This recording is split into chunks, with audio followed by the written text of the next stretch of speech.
Graham, as the Collector 75. Welcome to another Transformers Marvel UK comics review. Probably left about half of that title out there somewhere. Anyway, I believe this is part 24-ish. If that's not right, it will say at the top of the screen.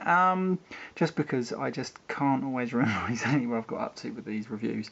Anyway, right, but we're starting here with issue number 231, dated the 19th of August 1989.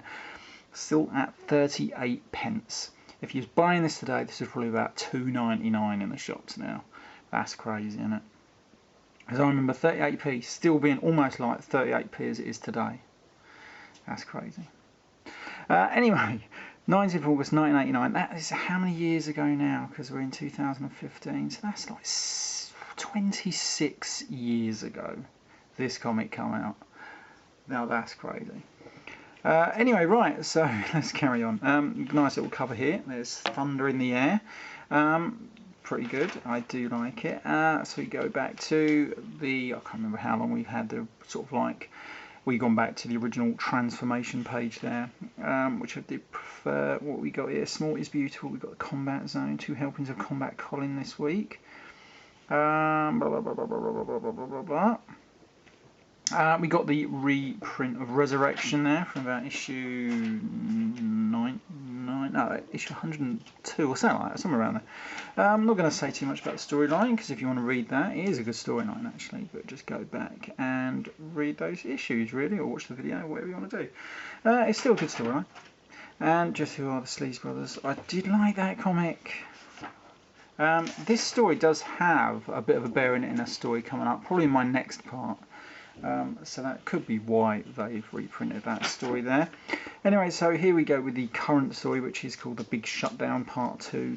This has the first appearance of Thunderwing making his bid for the Decepticon leadership here, and all he has to do is hunt down some Autobots, I believe, or something like that, or he's trying to prove himself. I can't remember exactly what, but it's some good artwork there by Lee Sullivan. Shame it isn't coloured. Let's have a look. We're showing here that he is a pretender. Nightbeat has been on the trail of who killed this Autobot or something that's led him to Thunderwing. I think they managed to resurrect this Autobot, or someone's just pretending that it's him, and it does frighten Thunderwing. Oh, that's a bit silly, isn't it? But something, they blow up the Autobot next to him, and then on fire he just dives into the sea. It's unfortunate what they had to do because of the constraints of only having 5 pages of story, but there we go. You had to condense. That would have been obviously double that, and you would have gotten a bit more of a storyline there. We've got the Mighty Marvel checklist. We've got Combat Colin. Oh, it's young Combat Colin. Yeah. And then there's another one. We've got the Secrets of Combat Colin, and all his secret gizmos he's got. You can cut that out if you wanted to. And then we've got the Just Join the Special Corps. We've got more Air Show from Action Force. Yeah, still never big on that one. We've got Dread Tidings. We've got Stock Exchange. What should we have here? Wanted, Finback, and or Hunger and Blot. Swap, Cloudburst, and Fizzle Guzzle, Sparkle, Flame Circle, Brawn, Power. There's quite a few there. Yeah, I think I don't know, maybe just the amount. But certainly Finback is definitely worth more than Cloudburst. Right, we're going to go on to issue 332. Free gift issue. This is introducing the Micromasters. I don't think it actually featured in the storyline. Don't actually remember. But this came with a magnifying glass. Took that off. I was thinking of putting it back on there at one time, but then because I used to stack all my comics up, it would have made them all go funny on top. So I just took it out. Probably lost it. God knows where it is now. Right, so here we go. Not quite sure exactly what storyline this is at the front here. Oh, it's King Kong. Oh my good god. Oh my god. Yeah, this is introducing the Micromasters. This is a really crap storyline. Oh my god, it's the Autobot Micromaster patrols the off-road and a sports car. And is this where he becomes a bloody wrestler or something like that? Don't ask me about the storyline. Dull as dishwater. You could tell that Bob Budinsky bloke was just running out of ideas, big style. Anyway, he didn't know what to do with it, because he really was treating it like a toy title, whereas at least Simon Furman didn't. Anyway, We've got the Sleaze Brothers. I do like the advert there. Bit of a weird storyline. And we've got some Jeff Anderson artwork. I've seen his artwork for ages. But this is the British sort of take on the Micromasters. And for the want of it, it's actually a better storyline. Here we go, see? We've got a nice big Decepticons confronted by a small little Micromaster. All he does is laugh. But it takes him down. And the Autobots infiltrate the base. I do believe they're trying to infiltrate to get some information or something. While the Decepticons are trying to downsize all their other Decepticons to save on Energon. But they are confronted there by Thunderwing, but they do sort of get away. Oh no, they don't. They're captured and they're going to be dissected by Thunderwing. And the next issue is going to be, I'll get another team in. We'll have to rescue the Battle Patrol. You must understand, Roller, says Emerald Zaran. I want you to destroy the Battle Patrol because obviously we can't have them fall into enemy hands. I better get a move on because I've already done 6 minutes. I'm only on the second issue. You see this little fella down here? This is part of the competition. You need to spot them all throughout the confronting issues. You have the multi-part competition. Look at that. More combat Colin there.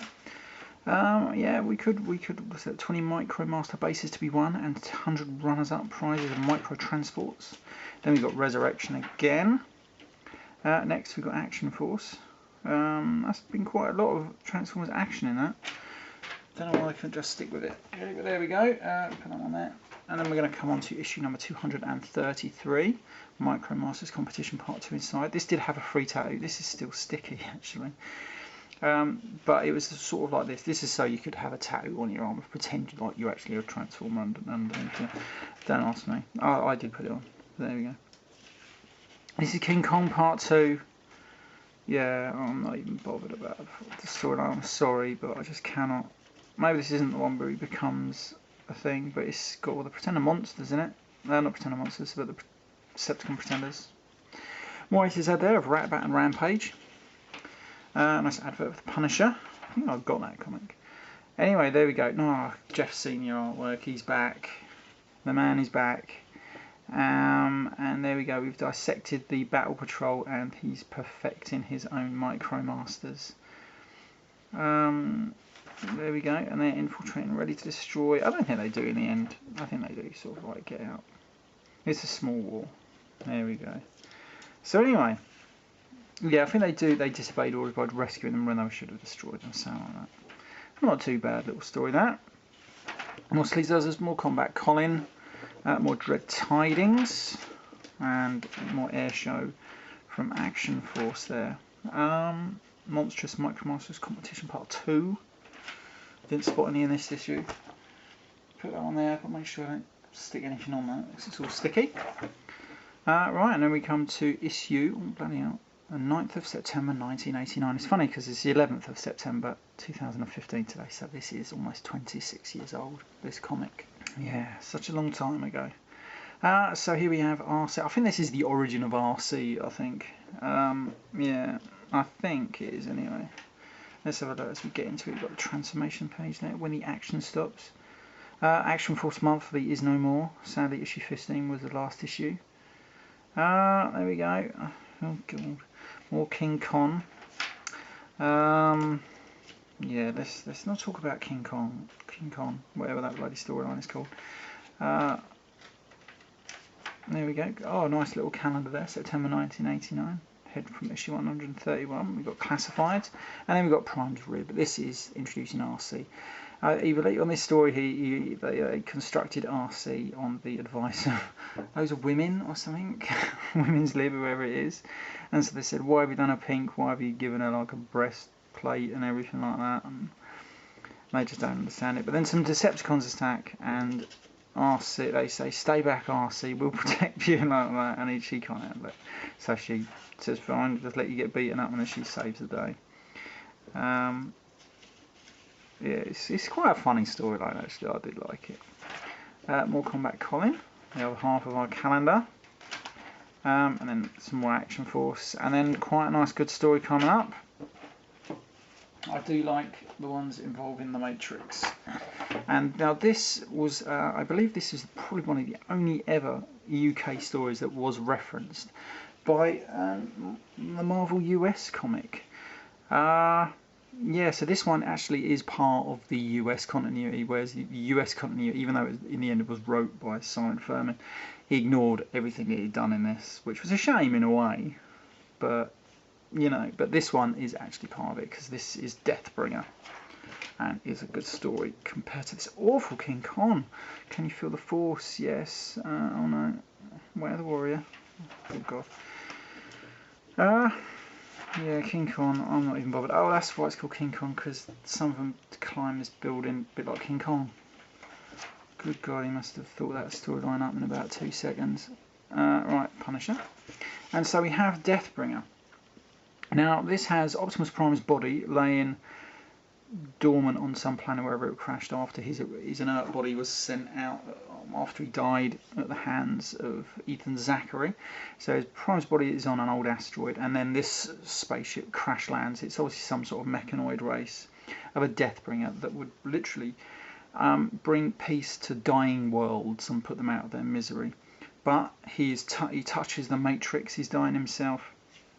But the Matrix now, it's strange. I'm not totally sure what's happened to the Matrix, but it explains it better in Matrix Quest. But it's like it knows everything about goodness and purity and bringing life, and it wants to experience the darker side of life. And so it recreates this guy Deathbringer as, well, this Deathbringer, where he's a bit like Judge Death actually, because now he sees all life is literally a virus to be cleansed or something like that. Nightbeat here is on the trail of the Matrix. He's trying to hunt down where Optimus Prime's body would have been sent, because Optimus Prime feels bad that he never actually let onto his fellow Autobots that inside his body was the Matrix. It wasn't in his mind like everyone thought, and where he had died. He took it with him, but he didn't. But then they get a report in from Earth about some Autobots being attacked, so Optimus Prime leads a party down there, and I love all this sort of like destroyed artwork. I love that. He probably looks even better in black and white. And then they see this guy there, and Optimus Prime recognises that the power powering him is the power of the creation matrix. And so it's a pretty cool storyline. More Sleaze Brothers and the monstrous transform blood and Micromasters. That's continuing. More Action Force. Now this has got to be the worst fucking storyline in the world. Here it comes. It is action. Sorry, we are issue number 236, and that's quite a good little cover there. More competition news at lunchtime. What happened to those Mechaniballs? They're coming up soon. Now this is the Interplanetary Wrestling Championship. Don't even bother with the storyline. It is ludicrous. You know, I'm not even going to say it. I mean, if you want to really read it, read it. But Jesus Christ, it is terrible. Look at it. This is bad. This is bad. This is bad storytelling. Bad storytelling. And then you get this, on the flip side, you get this, which is a damn good storyline, which is Deathbringer Part 2. So the Autobots have Optimus Prime has recognised that the powering this Deathbringer is the Matrix, so they can't actually destroy him. They need to find a way maybe to contact him and find out where the Matrix is. But in the end, Optimus Prime notices that the Matrix is actually eating away at this body. He can't handle the power that is putting through him, and so his body is dying. And so Optimus Prime says, you're supposed to bring peace to dying worlds or diseased worlds. Your body is diseased and everything like that, so do the only decent thing and put yourself out of your misery. And he says, yes, this diseased body must be put out of its misery, and so he kills it, without ever letting the Autobots know where the Matrix is. So their hunt continues, and it does continue right up to Matrix Quest in the American series, but obviously that does get reprinted here. Yeah, it was quite a good story, because obviously that, like I say, that does get referenced right at the start of Matrix Quest, or at least it is part 4 or 5 of that. More Combat Colin, Dread Tidings, and Action Force. There we go. Right, so we're going to put that one to the side. Then we're going to come to Dogs of War, number 237. This continues the storyline of, I believe, we've got a story update. We've got a new story featuring the Wreckers and the Mayhems. Word from our sponsor, Dreadman here. Matrix knows about dealing with all the letters and these things. God knows. Interplanetary Wrestling Championship. Let's not go there. There's a nice cover there. Sleaze Brothers, and then we go Way of the Warrior.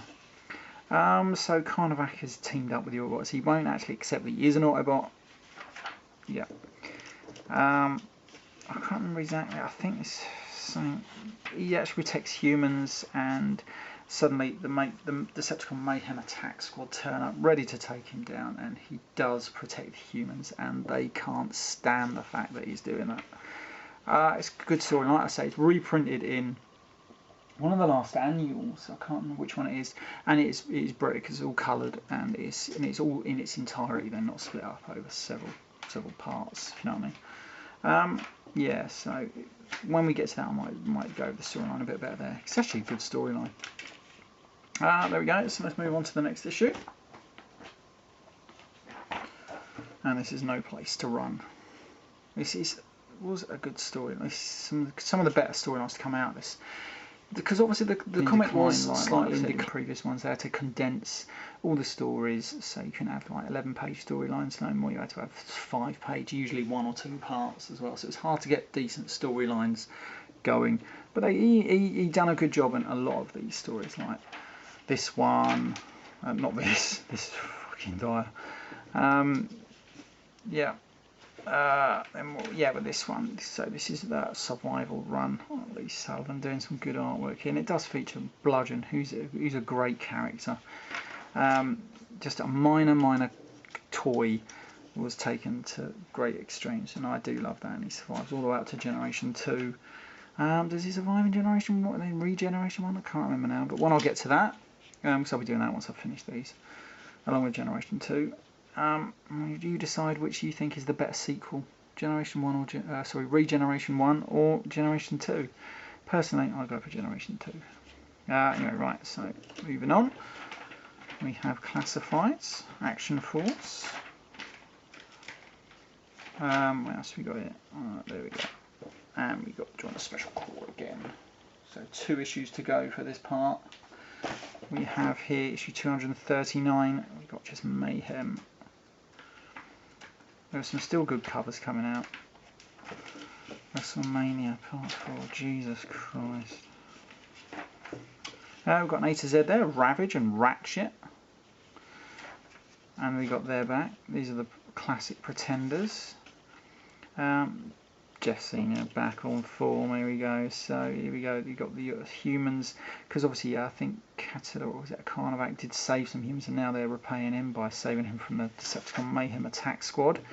And I believe he's about to get saved as well by the Wreckers turning up, and they put pay to them. Oh, and he does, Bludgeon does kill Catilla with his sword here. So there we go, Catilla is dead, never to be seen again. We got Combat Colin, Semi-Automatic Steve versus the Gunge. Oh my god, I did like Combat Colin. Yeah, more Action Force. There we go, and then we've got next issue is going to be a one-off story, I believe, featuring probably the last appearance of the Mechanibals. But this is just showing where they went from.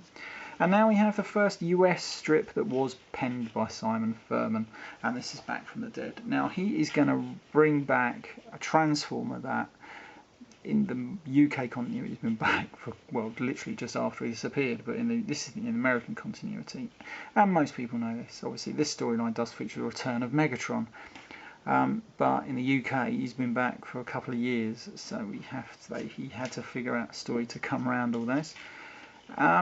And it's a very strange storyline, and I don't know if it works. Anyway, Back from the Dead, it's literally just Ratchet can't handle all the deactivated or whatever, so it's really, he feels he's letting them all down. The Decepticon Micromasters posing as Autobots turn up in Ratchet's thing to kidnap Ratchet because someone wants him on Cybertron to try and reactivate a fallen Transformer that he wants reactivated. We'll get to that a bit later. So this is Dread's Hidings. We've got a stock exchange down here. Wanted Megatron, Rodimus Prime, Inferno, Brawn, Laserbeaker and Bombshell. Wow. Swap Pretender Classic Grimlock, Squeeze Play, Silverbolt, Brawl, Chainclaw, Bomb Burst and Sandstorm. That's probably quite a good deal in commodity-wise, but whether they are worth it, I don't know. So then we've got Out to Lunch. You've got Dreadwind and Darkwind going to, I think it's old Macadam, I can't pronounce it now. That's it, Macadam's old oil house.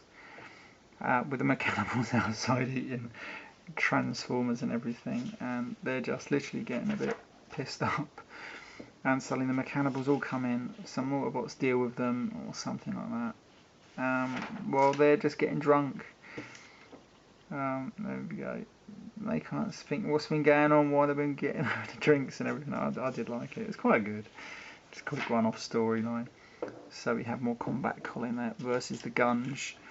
Oh, an advert for Weetabix Lego? No, it can't be. What? Oh no, that's what you're winning Lego with a box of Weetabix. Which is fair play. There we go.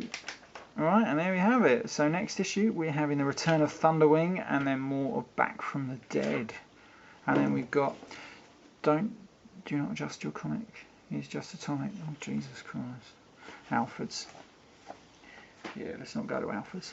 Right, so this has been Graham with part 24 probably.